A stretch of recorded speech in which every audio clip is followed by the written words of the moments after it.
what's up? Happy Friday. Welcome to another episode of Karlton Says Live. I'm Karlton. I'm Tamika. And I'm Terrence. Yeah, boy, we're back. Your favorite trio back together again to give you another awesome show, talking about some entertainment, some things that happen all around the world, and of course, we got to give you our opinion on these shows and movies that we so heavily consume. Yes. Heavily, right.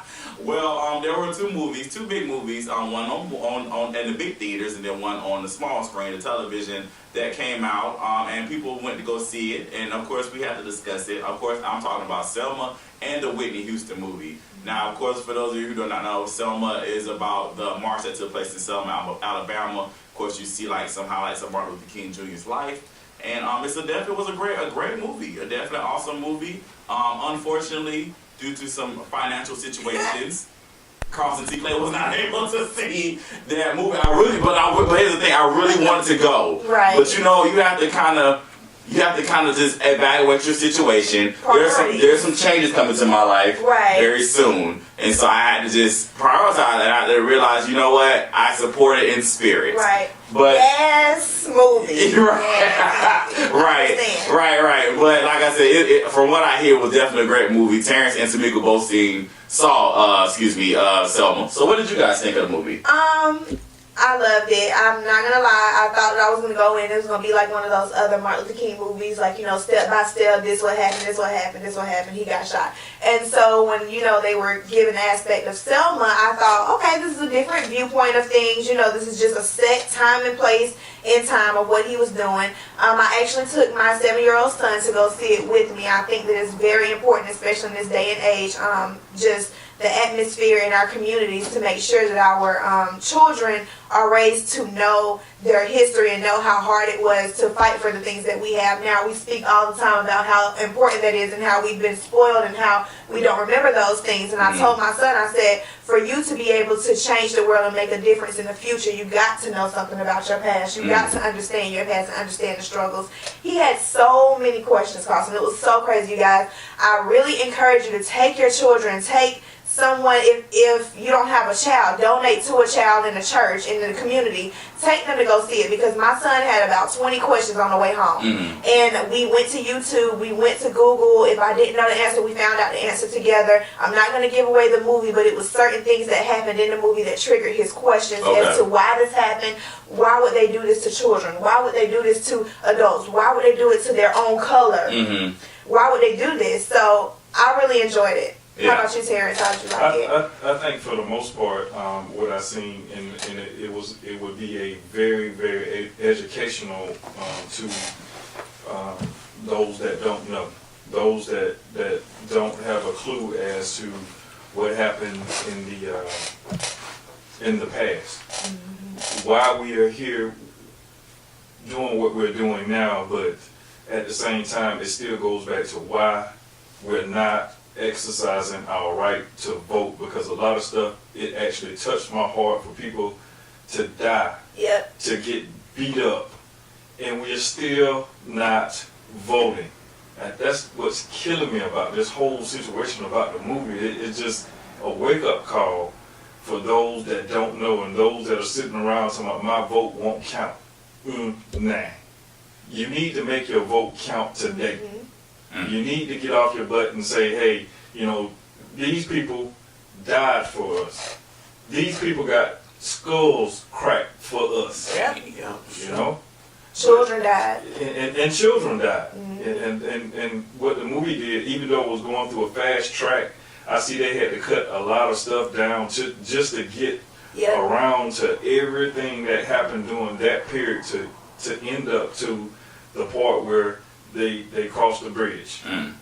And again, not to give too much, you know, I have to go and see the movie to understand what bridge I'm talking about. Right. And also, now the bad side about it, of course, why did they have to put the part about Martin Luther King having outside marital affairs that did not have anything to do about the movement? That's the only thing that I didn't like about it, but everything else, loved it. I think that the reason why they put that in, actually one of King's children allowed them to put that part in, He spoke on it. Lord, I can't remember the baby name.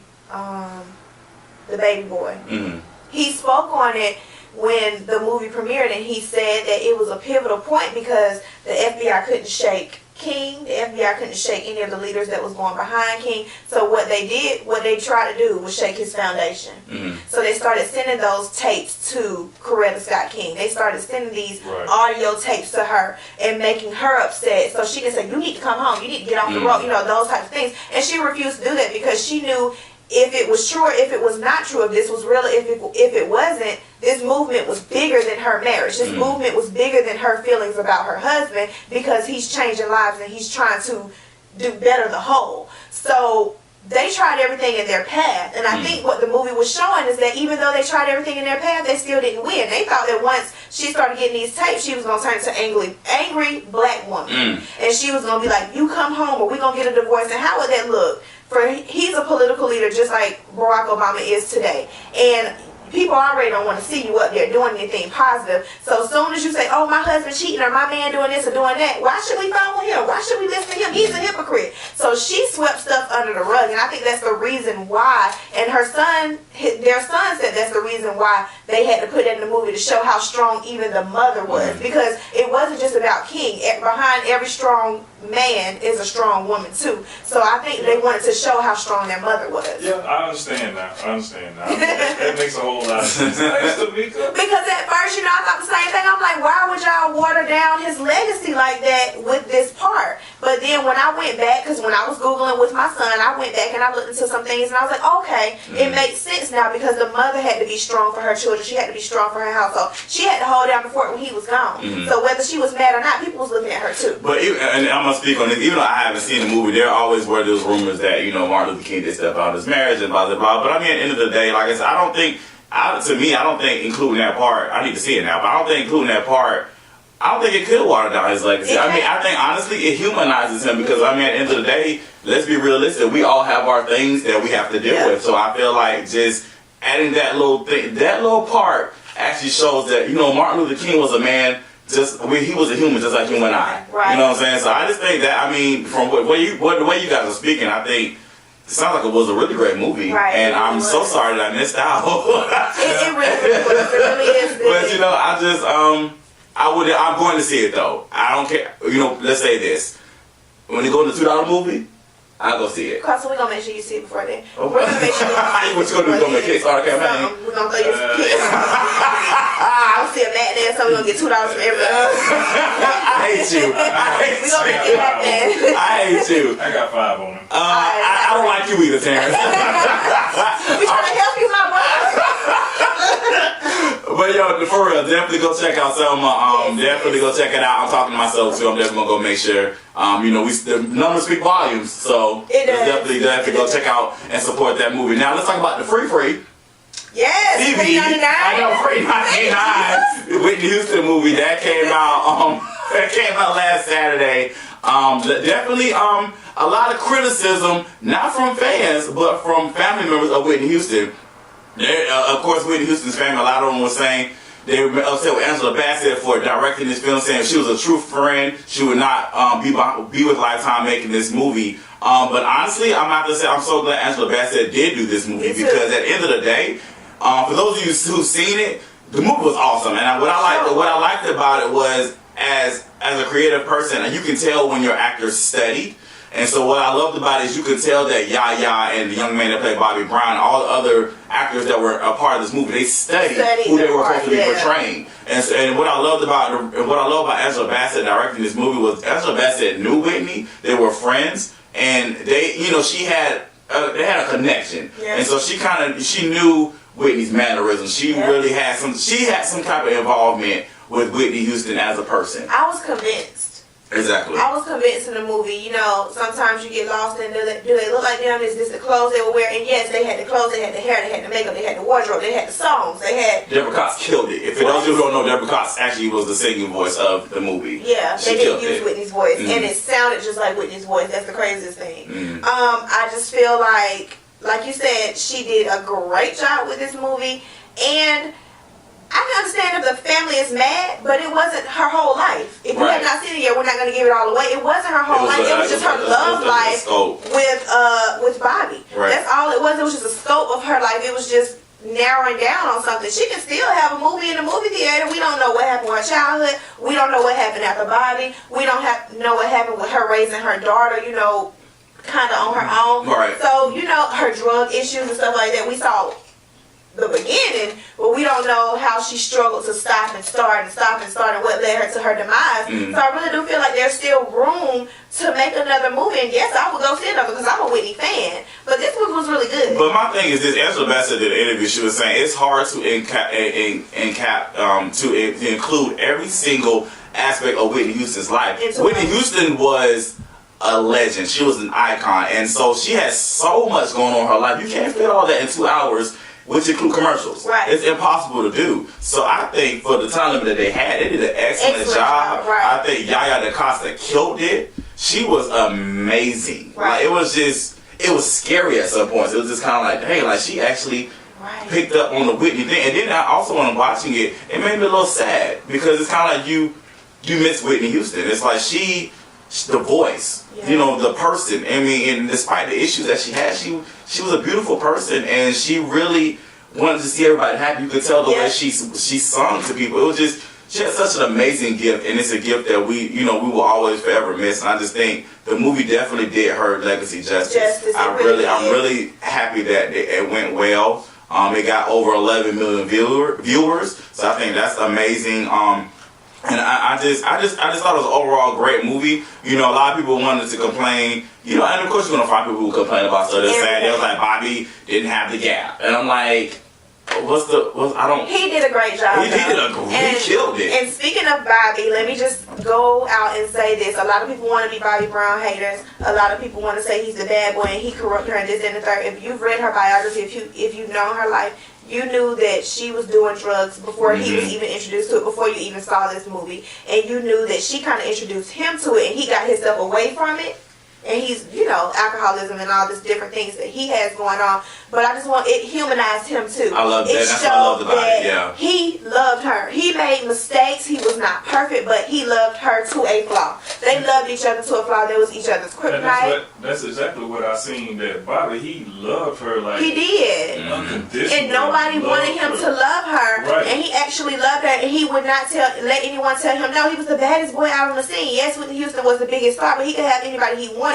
And he wanted Whitney. He tried so hard to do right by her, and you know, when just certain parts that just showed how human he is too. Yeah. And you know, people can try to drown out his legacy to try to uplift hers, and I don't think that's fair. I think they are two different people, and I think that he gave a lot to the world too. Not as much as Whitney per se, but he gave a lot to the industry too, and he was the love of her life, and for that he deserves credit too. I agree, and I love that they did his interview after the movie. When it premiered, they did his interview, and you got to try to hear his side of the story, because again, for years, like you said, for years, a lot of people think, well, Bobby was the one that corrupted her, and that wasn't the case. Not trying to dim her light, but just kind of trying to brighten his. Right. Because I do feel like, unfortunately, because of the industry, you know, because you know, Whitney did have that clean, good girl image, and in order to keep that image, they tried to make Bobby seem like he was the devil, he was the bad guy that corrupted her, and it so wasn't true. But like I said again, what I loved about the movie, and another big complaint was that they focused a lot on Bobby. And my thing was, well, Bobby was a big part of Whitney's life. The difference between the Whitney Houston movie and the Aaliyah movie, the big difference is, one, they did better on casting, obviously, and two, the acting was a whole lot better. Yeah. 3, the direction was better. But the main thing was, with the Aaliyah movie, they focused so much on the Aaliyah and R. Kelly relationship when it wasn't even a big part of her life. It was just like, it was like 6 months. If you look at Aaliyah's career, like this is how much R. Kelly and Aaliyah was. And then like, they didn't focus anything on the Aaliyah and Missy and Timbaland relationship, but they were like huge. They were family. Yeah. And so, but and with this movie, it was Whitney and Bobby. Like when they came into each other's lives, it was a big part of each other's lives. So I think with the Whitney Houston movie, it was a lot more studying. They took their time with it. Yes, they had to kind of hurry up. They only had like 21 days to do this movie, but you can tell they studied. They took their time, and it just turned out great. So it was good. It was really good. And it shows you the difference in between a functioning drug addict and someone who cannot function doing drugs. And you know, that's one thing. Like, you never know who you're idolizing and what they own. That's true. Like, we loving Beyonce, but she's pretty much telling us she popping pills and drinking and stuff like that too. And I just feel like at a certain point, on her song, she drinking watermelon and she's popping on this and she rolling up blunts and you better say allegedly before you get her sued up in this thing. Allegedly, her whole album. Let's allegedly do. We're trying to start something. People idolize people and they don't know what the other person is going through. A lot of people say when Beyonce and Jay-Z was going through the things they was going through and people was allegedly saying, oh, Jay-Z is so wrong for this and that. Don't be so quick to condemn because you don't know what the other person is doing to influence that in their lives. That's true. That's very true. That's all I'm saying. In couples in general. Rihanna, Chris Brown, same thing. Please clean it up. We trying to start something here and you trying to get us to it already. I'm cleaning it. Y'all know I love me. Girls love Beyonce. All right, y'all. We're going to throw to our first video real quick. And, of course, we have our special guest here today. Smitty Jay, he's here, and he's going to talk about his new video, After the Rain. We're going to throw to this first video, and not his video, but we're going to throw to this first video, excuse me, and we'll be right back. Karlton Says Live. Keep it here. Yeah.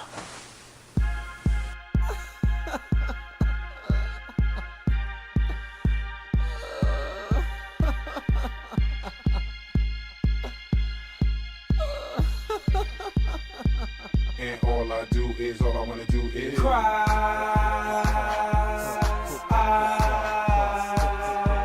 And all I do is, all I wanna do is Cry.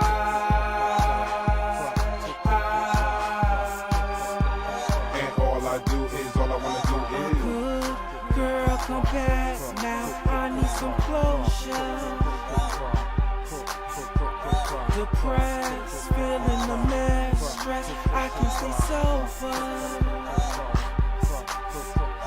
Sitting in the dark, crying till the sunrise. I guess she listened to her heart before she told me goodbye. And all I do is, all I wanna do is Cry.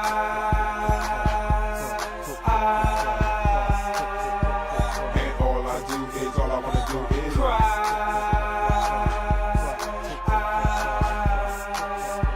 And all I do is, all I wanna do is Soon as forever is through, then I'll be over you. The hardest thing to do is to see you with someone new.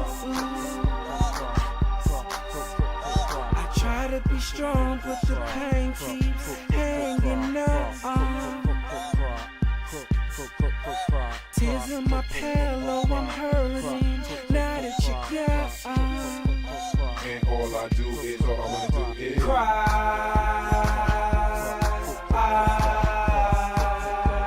And all I do is, all I wanna do is Cry.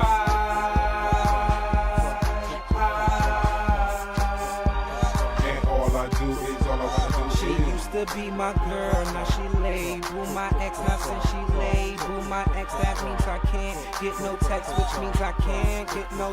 These tears keep draining down. What giving you goodies to some stranger? When the time comes, you'll regret, cause he gonna break your heart just like you do with me.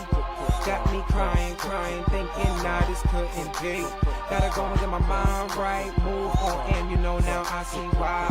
Cause all I do is sit back, and all I do is, all I wanna do is cry.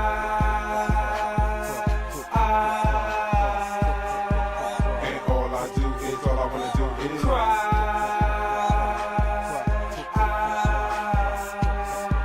And all I do is, all I wanna do is Cry.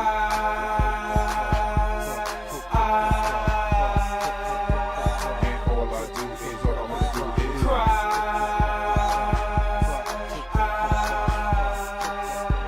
And all I do is, all I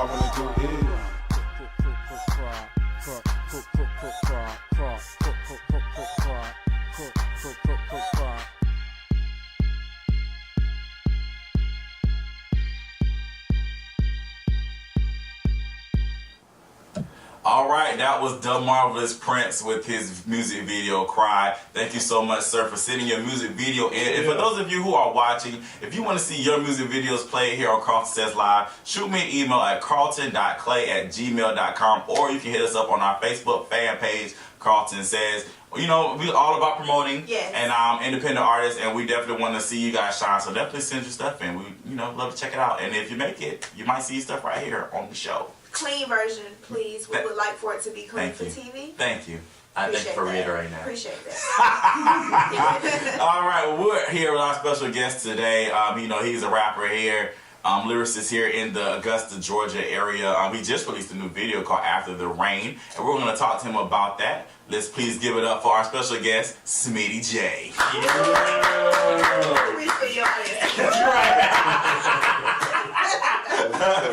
Hey, how you doing, man? I'm good. I can't complain at all. Good. Well, thank you for joining us here today. We want to talk to you about your career. Your new video, After the Rain. But first, let's kind of start from the beginning. Like, how did you get started in music? What made you want to pursue this career path? I was introduced to, I guess, hip hop when I was a child. I had older cousins who were kind of like older brothers to me, and a lot of the music that they were into, which probably wasn't appropriate for me at 11 and 12, I was into. So it kind of went from there. But the thing about it was, I got in trouble for playing a lot of that stuff as a child. But as opposed to my parents shunning it, they kind of encouraged it. My mom is a musician in the area. She teaches at school. She plays classical. So she had friends that had studios. So she would put me in touch with them, and I would record, my little songs and little tapes and stuff. And it's just something that kind of took off from there. It's always been the first love. As I got older, I got into graphics and events and stuff like that. But that's always been the first love from the beginning. So it's just something that, it's kind of like a little itch, where you have that itch where it's still there as an artist, where you just you have to continue to, focus on your craft, Right. It's a big love for it. Right. Cool. Now, like I said, you just recently released your new single, After the Rain.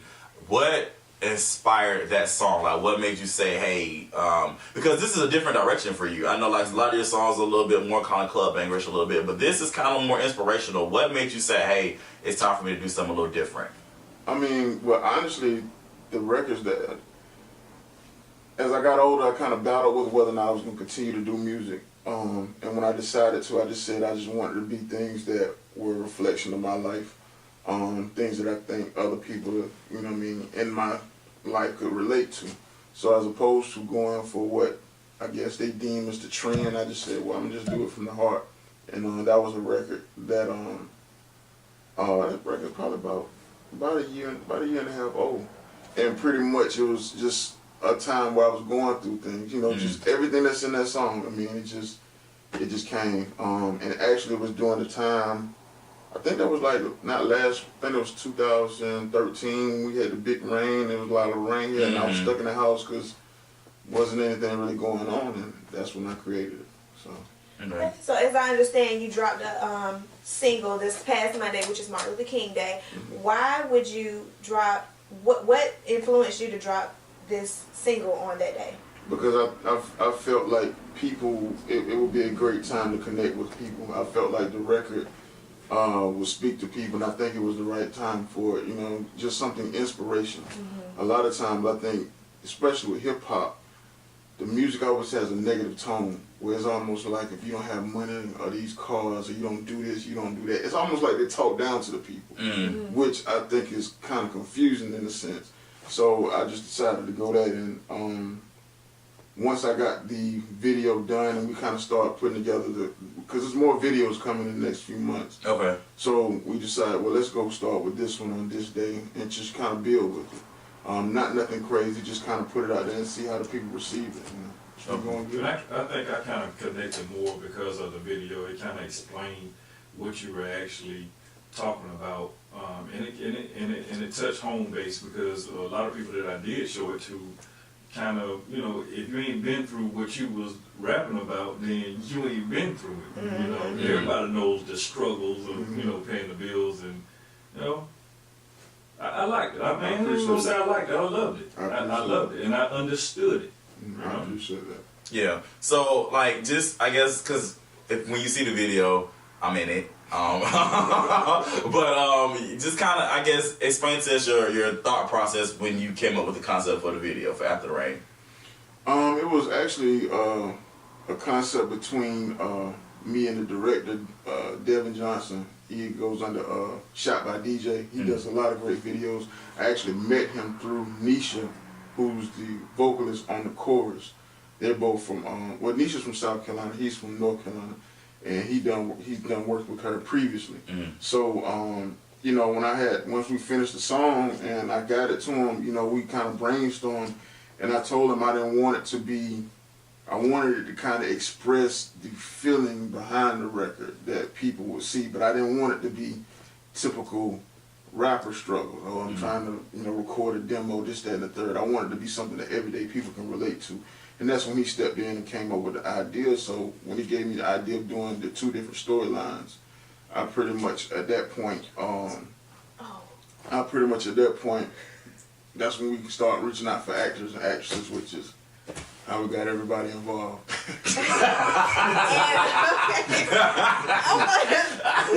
was listening. Okay. And how has the response been since you dropped it on Monday? It's been really great. I think it surprised a lot of people because, like I said, especially in this area, I mean, you know, everybody speaks from whatever they can relate to, but you don't have a whole lot of that type of music coming from this area in this time as far as hip-hop goes, because it's, you know, a lot of it is business. So people are selling entertainment more so than they're selling, you know, stories or lives and stuff like that.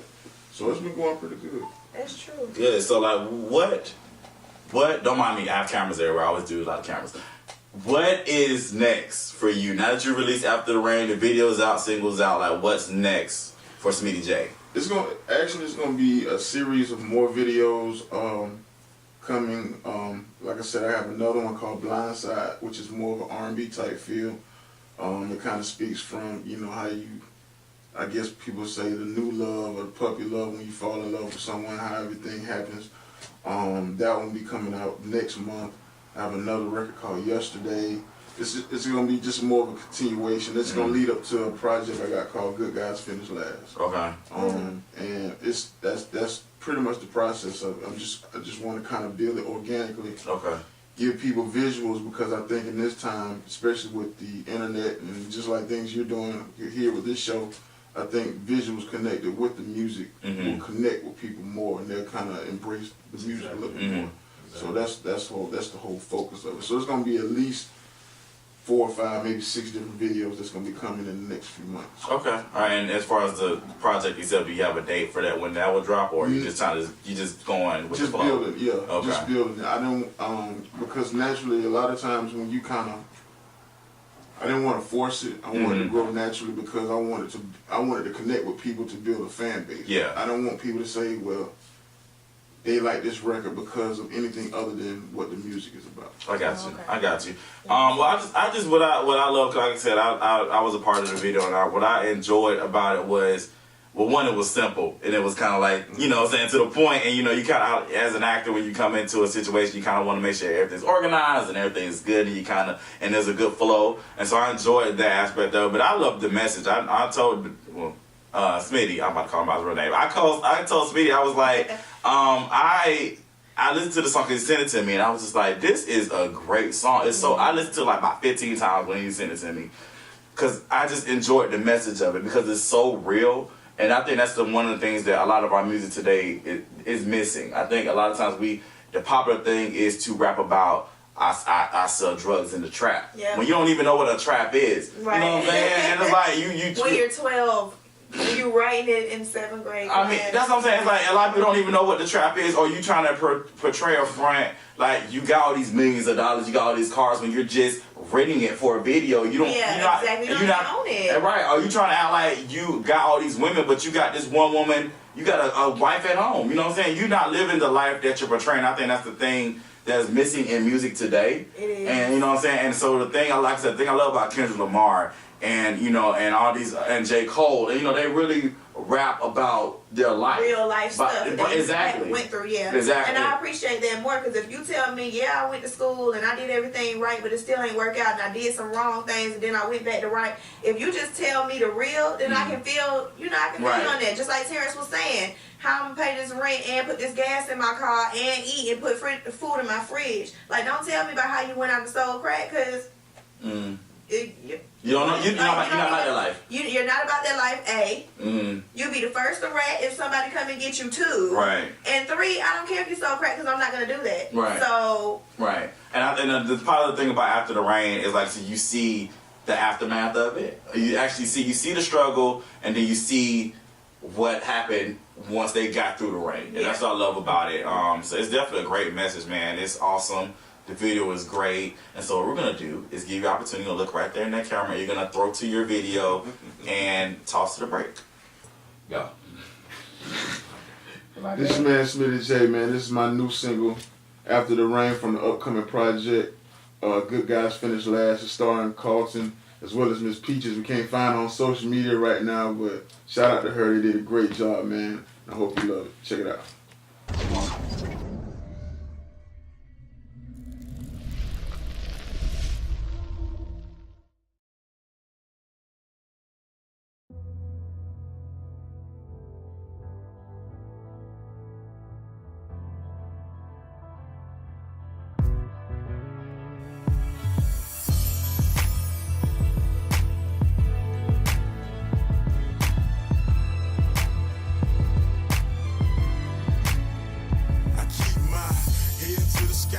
Eyes to the stars, I can't turn back. I came too far, one dealt the best hand, but I still play my cards and fight for what I believe like a brave heart. A better life has always been my mission.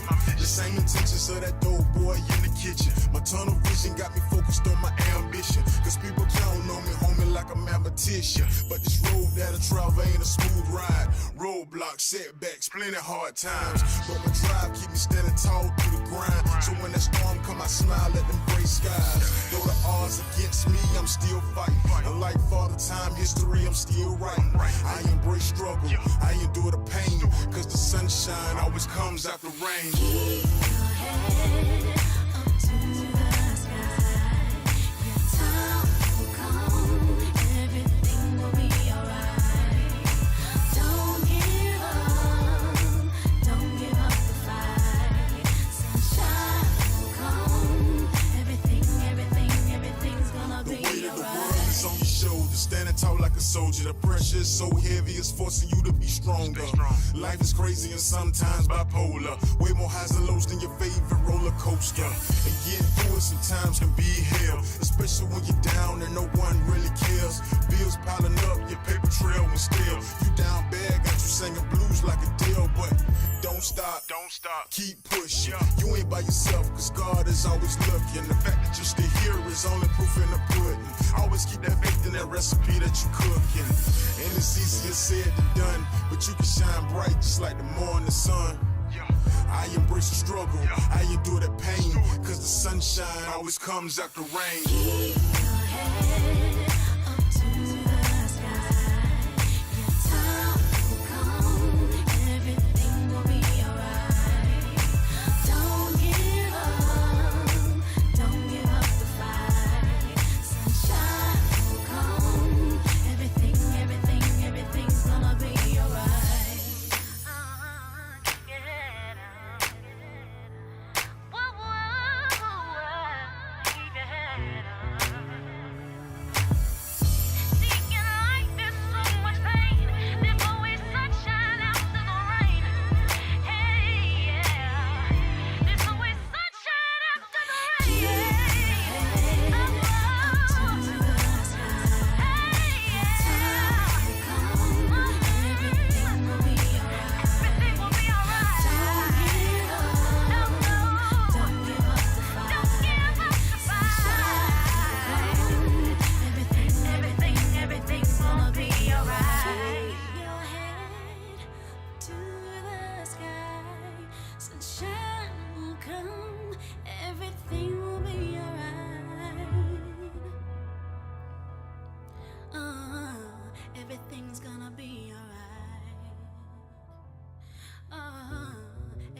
right, that was After the Rain. Yeah. Smitty Jay. Yes. Just clap it up for that. That was good. That was really good. It was good. It was such a powerful message. I really enjoyed that. I did. Definitely good. I enjoyed your cameo once again in another video once again this week. Once again. Are you shady? I wasn't in. Are you shady?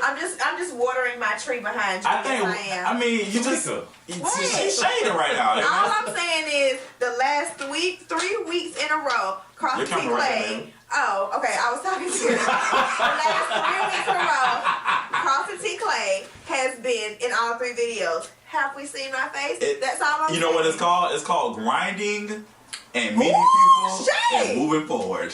That's what it's called. Water this little Water palm tree. Karlton. Sir, yes, sir. Please put her in something. Y'all, for real, I'm just joking. Karlton already knows. He's tried before. I told him I'd be the backup dancer. For the play. I know my talents and I stick with them. All right. Well, speaking of music, we're not even really speaking of it, but let's move forward in another topic. Of course, you guys know the one of the best girl groups of all time, TLC. They're looking to make another comeback, but they're going a little different route. They actually put together a Kickstarter campaign to raise money for what they said their 5th and final album. They said the fans wanted them to put out another project, so they're going to do that, but they're asking the fans for help to to make the album happen. Their goal was $150,000. As of today, they have surpassed it. It's like at $180,000 as we speak. And that's a lot of money to produce an album. I know I don't have $180,000. I wish I had $180,000. You know, that'd be dope. You know. Yeah. What you just what? What's going on? What's in your thoughts? It's okay. Here's the thing. No shade or anything like that, but it's just like you're asking. I guess you want the fans to show you how much they really want to see you do this album, so you're asking them for money. But even though $180,000 is big to us, because it's big, it's a lot. huge. We don't make that in 3 years, so that's really, really huge for us. But how y'all gonna pay to get these CDs out? What producers are y'all gonna work with to make this great album? Because you have to pay for studio time, you have to pay for these producers, you have to pay for videos, you have to pay to get the CDs pressed out. You have to go on all these talk shows and pay for all this travel. On top of making an album, that's not enough money. I don't think it's enough money to get it done. Maybe they already had some of the money and they just needed that too. I don't know. I just want to grab and complain, and maybe I sound like a hater. I just do. And now, no, don't get me wrong. I love TLC. I think TLC is amazing. Rest in peace, Left Eye. One of the best female rappers ever. True. But I have an issue with people who have made it or who have already are making it or whatever, and they ask for Kickstarter campaigns. I'm an independent artist, and I be trying to do a Kickstarter campaign, and it's like, I'm trying to get money right now, and I can't even like get $1 for my Kickstarter campaign. Yeah. So you know what I'm saying? I just kind of feel the ways. I can't front. I feel the ways because I'm just like, you got like Spike Lee did one at one point. Shamar Moore did a Kickstarter at one point. They're doing Kickstarter Indiegogo accounts. And, people are flooding them with money. And then, I understand their names and they have a fan base. And so people, of course, want to support what they do. And I'm still kind of building my brand and everything and all that. But it's still a little disheartening as an independent artist when you try to do something and you're trying to do like a Kickstarter or an Indiegogo and like no one really gives anything. And it's like when you see these artists who actually have the means to do something, because TLC could do another album with their label or whatever, they have the name to do so. Right. So they don't necessarily need the Kickstarter campaign. So I just feel a ways about it. But congratulations to TLC for getting that money. My next question is, what's your next question? The fans paid for this. Do the fans also have to pay for the CD? I'm just saying, if I gave you $50, I feel like about 5 CDs. I'm gonna need that. Come on, guys. Come on, man. Come on. Terrence, are they gonna make money off of it? It's gonna be donated. I just want to know. Hold on. You got to figure in the same scenario. I'm sorry to be the bad guy here. Here we go. You got to figure in the same scenario. Say for instance, if Victory Productions is asking for $80,000 and we need that money, are we supposed to give that money back to our fans because we feel that we have to? But the thing is that if I feel like they really do need the help to really put it out there, as opposed to the record companies, the label, the production, and all of that, they get 80% of it. But all I'm asking is, let's say this album goes platinum, double platinum, sales rocket through the roof. They go on tour again. They made billions and millions and millions. You're of saying dollars. what do the fans get? That's what you're What asking? is the fans gonna get that push for this album that help you get to that original, $180,000? What I'm saying is, are they gonna say, hey, we made $2 million, let's go ahead and get this 180 back by donating here, doing this, that, and the third? That's all I'm asking, because usually with a Kickstarter campaign, you're helping someone that either don't have it because you want to see them make it, or you're helping someone to help others. So with that being said, I just want to know what else is going to come from it. Yes, I want to hear more music from them. Yes, they're amazing. They, me growing up, it was TLC, it was Destiny's Child. Those were the girl groups for me. So yes, I want to see them do something else, and it's great that the fans support them. All I'm saying is they can make millions of dollars off of this, and then that's putting them where they need to be for the rest of their life. And I'm happy that they're going to be eating off of it. Don't get me wrong, I want to see everyone eat, but the original 180, what we gonna do? Well, hopefully, I know you brought up Victory Productions. Well, normally when people give to VP, we do a special thanks, or depending on how much you give, you get a producer credit. So hopefully with this TLC album, hopefully these fans that are giving, they get a special thanks, or they are. I mean, those that are really giving out money. Let's take for instance Katy Perry. She gave $5,000, and she's going to be part of a slumber party. Yes, a slumber party. But that's Katy Perry. I'm talking about Joe Smo. Okay. Basically, Katy Perry didn't buy a purse on Monday because she gave them $5,000. Now that's like me and Carlton said, we giving you $500. We ain't eating for the money. That's totally different. But they got something for those that are giving those. Okay, I didn't do that. What I'm saying. But I didn't know. They got different sponsor packages. Did you get it? Did you get that? $5. Come on, now. You did? I had to do it. Come on. But that's beautiful. That's beautiful though. No shade, because Carlton C. Clay don't have $5 to get a TLC. I'm sorry. That's my way. I just feel like if everybody helps, it's the same situation with any production company. You're right. Anything, just like locally in this area, if we help each other, we still going back to the same. You're right. If we help everybody and stop throwing shade, we can get somewhere. But nobody's throwing shade. Crabs in a barrel. What we're saying is that you have other ways of getting this album done. Exactly. That's my point. That's my point. If Victory Productions wanted to do something, we ain't got no money. You know what I'm saying? We don't have Arista and Columbia Records and Jay-Z and them saying I'll do it for you for free. They decided to do this because they wanted to prove something. They could have did it another route. Now let's just be real. Yeah. Exactly. Okay. All right. Now, with that being said, make sure you donate to Victory Productions. Thank you. ASAP. Thank you. We appreciate it. Right. We love to. Yeah. We're trying to go somewhere here. We are. Yeah. Fast. Exactly. Okay. We just saying. If potato salad can make money, I feel like we can. Well, I'm just Jesus. Right. Next subject if I get mad. Yeah. All right. Empire, and Empire is definitely a big show. It's in its third week. I just saw the episode. I missed it on because I work at night, so I missed it after DVR. But I just watched it. Amazing. I don't expect nothing less. It's a great show. Every week. Right. It's good. It gets better every week. But here's the problem. Here's the problem. There was upon a time when we were talking about another show, but this was a comedy this time. It's called Blackish. R.I.P. No, we're not R.I.P. in it. It's not dead. Stop it. Blackish. It's still a great show, but this is a comedy, obviously. But here's the problem. I love the show. And it's amazing. I really do. It's definitely a good family show. Everybody can come together and kind of watch it and learn. And I still feel like you could learn something in a comedic way. And Tracy Ellis Ross is hilarious. Love her.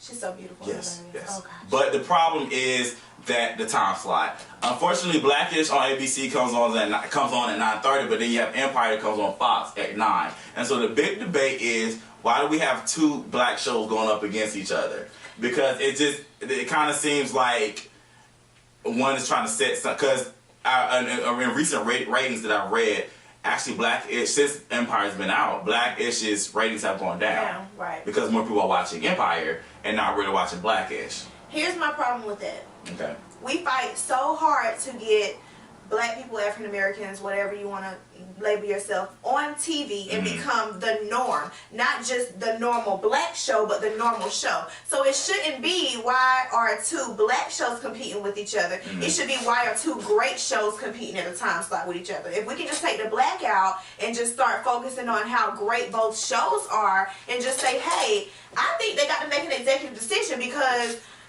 Blackish was the highest rated show on that channel until Empire came on. Every Wednesday, people was tuned in for Blackish. I know I was. I mean, it was mostly Modern Family, but now it's like, oh, Modern Family got to go off and it's time for Blackish. Like, I was tuned in, I was set and ready to go. And I just feel like now you got to figure out, you know, with Being Mary Jane about to come back with their own day and time slot, and then Scandal and How to Get Away with Murder about to come back with their own time and time slot and day. They're going to have to figure out where they're going to place Blackish because a lot of people still crave that show. I know I do. But if you're already 30 minutes into a good show, you're not going to turn from that show to turn into another show. You're not going to switch gears like that. It's really hard to do. Right. Yeah, I do feel like ABC does need to make a decision because Blackish was helping the network, especially with African American viewers. So I do feel like a switch needs to happen. If you're going to keep it on Wednesday, it needs to either be on earlier or late. I was gonna say or later, but then the game comes. The game comes on BET at 10. But let's be honest, who's still watching the game? I mean, I am too. But I'm just saying, like in real life. I would watch Blackish before I watch the game. Okay, I'm about to say, let's be real about life. Yeah. Okay. All right. I'm just saying.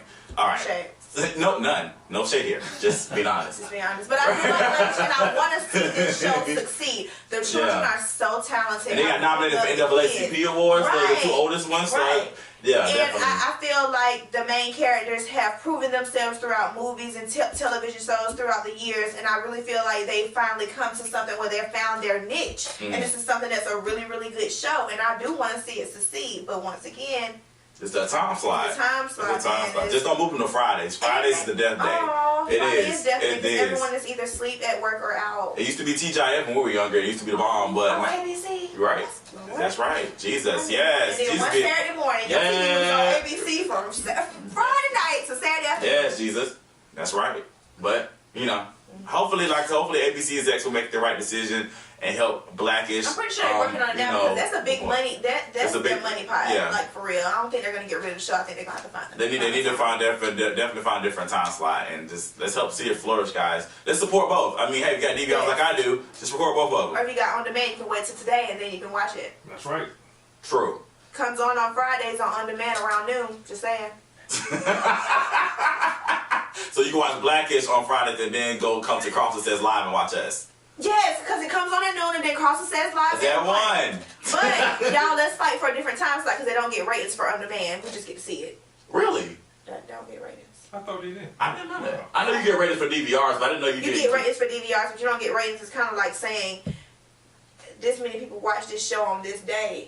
Like I went back and watched the Whitney Houston movie because I was in Charlotte, so I didn't see it, and my one little view didn't count towards the view. Oh. The 11 million was already in. Oh, well. Wah, wah. Okay, let's do some research on that. That's interesting. I didn't know that. We're going to Google it for you. Fun fact.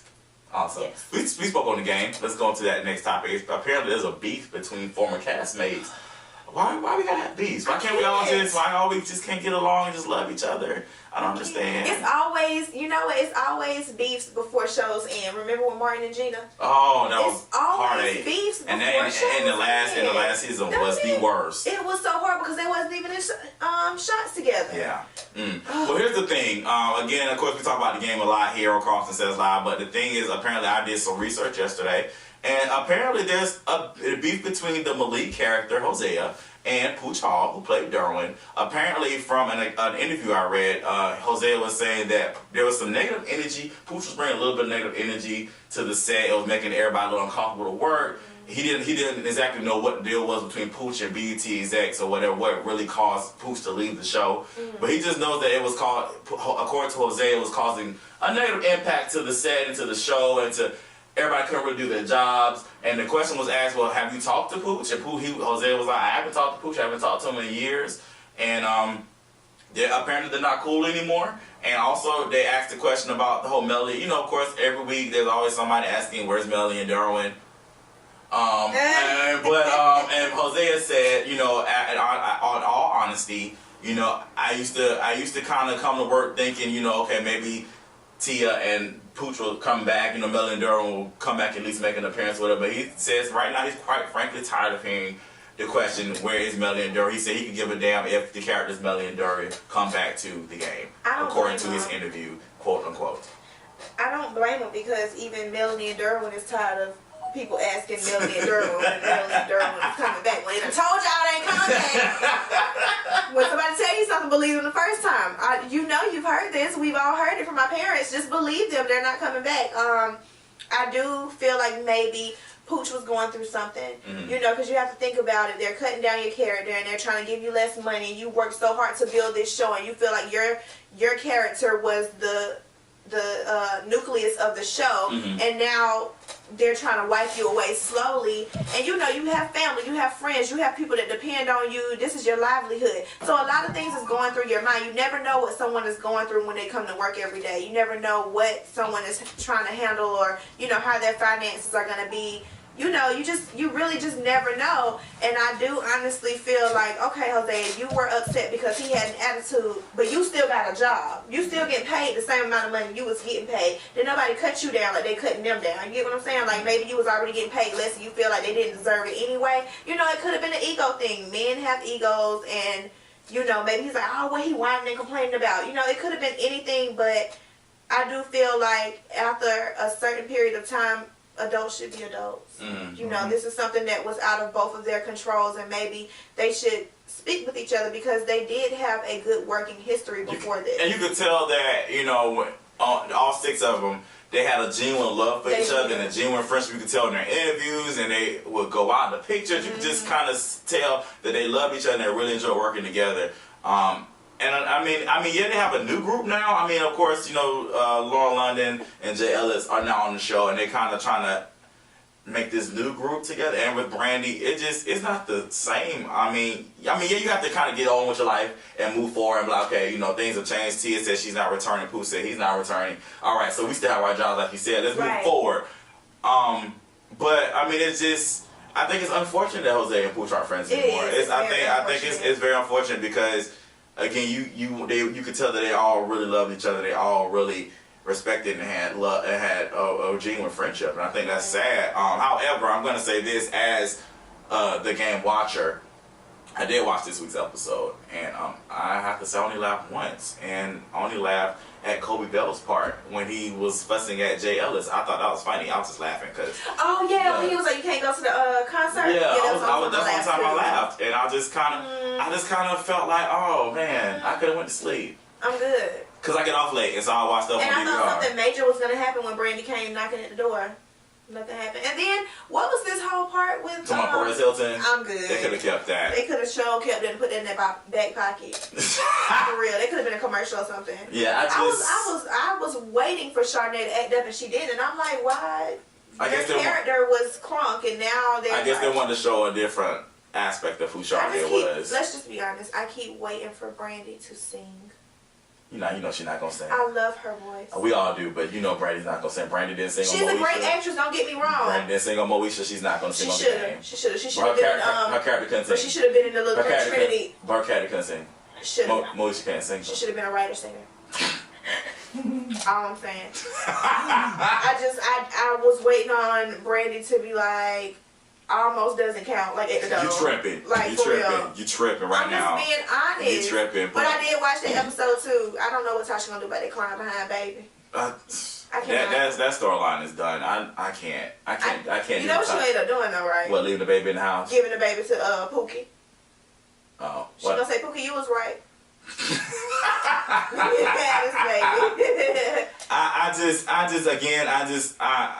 with the whole Hosea thing, I think the mistake with the game is when Tia and Pooch said they were peacing out. I think they should have peaced out. I think it should have been one season to wrap everything up. I agree that. And then after that, it should have been over. Because I don't think, honestly, they tried to, again, I've said this before, they tried to centralize Malik and Tasha. They tried to make them the central characters, and it just doesn't work. They were supporting, and unfortunately, I gonna speak for me. I wasn't invested in Malik enough, his character, to be like, okay, I support him as a I main was character. invested when he was in rehab. I wasn't. I was I didn't like invested that. in rehab. I like seasons 1 through 3 Malik. He was funny and he was an a-hole and I loved it. But once he got sober, I was like, he don't know how to have fun no more. I'm good. I don't know. I just want to say that I am happy that we're gonna wrap things up with the game. Oh, I thought you meant with me. Oh, with you? Oh, no. I love talking to you, Tamika. Why would I say that? No. Okay. That tree is still there. I just didn't know if it was from like you? glowing. Talking about from you? Because I've been on music videos? Yep. Stop. Uh-oh. Papa Terrence. Okay. Okay. I felt like my dad was in the room real Yeah, quick. for real. I was like, Make me pull this car over. no. I wasn't ready. We love you, Kevin Hart. Okay, so that's it for today's Karlton Says Live. Thank y'all so much for joining us. Thank you to Smitty Jay for being in the building. And we are looking forward to every episode, every Friday. We'll be right here, same time. I'm about to say same bat time, but I don't want to get sued. So same time, same YouTube, Ustream channel. We'll see y'all next week. We see. It's easy.